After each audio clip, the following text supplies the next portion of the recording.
So next one is a demand paging. Virtual memory technique can be implemented by using the demand paging technique. Actually, in the virtual memory, it will be stored like in pages. In the normal main memory, it can be stored like in frames. Now we'll discuss what about demand paging. So this demand paging technique is very quite similar to the paging technique. So actually where the processor resides, actually the processor resides in the secondary storage, and pages are loaded only on demand, not in advance.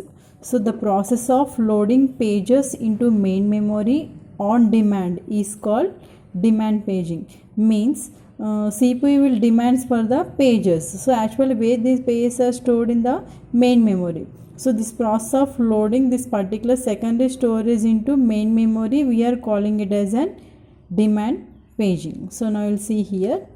So this is the main memory and this one is an secondary memory. In the main memory, we are having the two process P1 and P2, and each and every processor having the frames A, B, C, D, and here P2 we are having the frames E, F, G, H. So in the same way, in the secondary memory we are having the three process. One is the P1, P2 and P3. P1 having A, B, C, D frames, P2 having E, F, G, H frames, and here P3 having the I, J, K, L, M, N, O, P, Q frames. So initially this particular main memory will be free. Initially this particular main memory will be free. So whenever the CPU demands for process, for example CPU is demands for process P1, CPU demands for process P1. So then what will happen? It will demands P1 means whatever the things we are having in the secondary memory P1, those frames will be loaded into an main memory. How this process will be loaded mean by in the swapping technique. So by the swapping technique, this particular process will be loaded into a main memory. So in the same way, whenever the process will be not needed in the main memory, for example this P2 process will be not needed to store in this particular main memory, we are simply swap out. Means now this particular process place will be free, we can swap the new data. Next, so next one is an page fault. So for example, if CPU requests for a page in main memory, if page is not present in the main memory, then it is called as a page fault. So what is the page fault here? So actually CPU demands for a page. If that particular page is not in the main memory, then we can call it as a page fault. So what the CPU will do? When page fault occurs, CPU will transfer the control to the operating system, and this operating system will send a signal to the disk, that is secondary storage memory. Then that particular page will be loaded into main memory. Now we'll see. Page fault means the demanded page is not presented in the main memory, then we can call it as a page fault. So how this page fault can be handled by the operating system? So whenever the page fault occurs, initially what the CPU will do, it sends a control signal to the operating system. Now operating system will do what it do? Operating system locates for the PCB. Here PCB is nothing but a process control block. So to decide whether it is an invalid reference or just not in memory. If it is invalid reference means that page is not presented, then we will simply abort. So just not in the memory means it will be somewhere, it will be stored. We need to load that particular page. How can you load that particular page?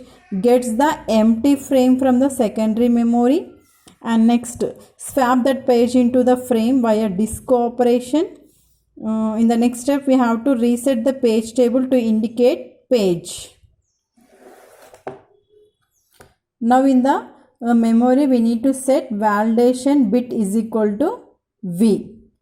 So next thing we have to restart the instructions that caused the page fault. So now we'll see in the diagrammatic representation. So first thing is on CPU.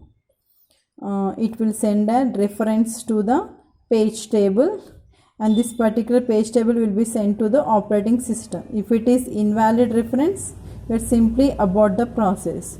If it is just not in the memory, it checks for the PCB and it will be send a signal to the secondary storage, means page is on backing store. So what the disk will do, it will bring the missing page into physical memory. So where it is stores in the free frame.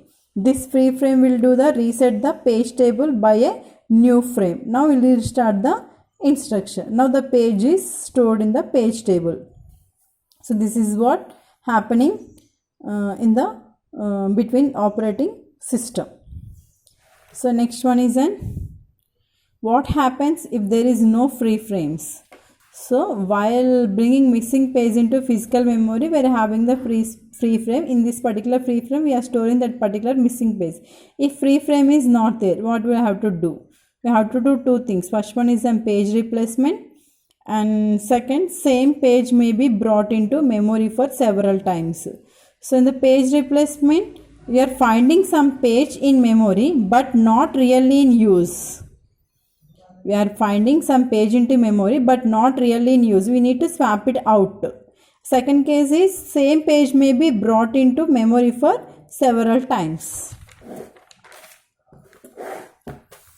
So in the page replacement, how can you replace the page? By using some algorithms. So total we are having the three algorithms. First one is an FIFO algorithm, optimal and LRU. FIFO means first in first out, and optimal LRU means least recently used. So these are the page replacement algorithm. By using these page replacement algorithm, we can replace the pages. So these are things will be discussed in the next video.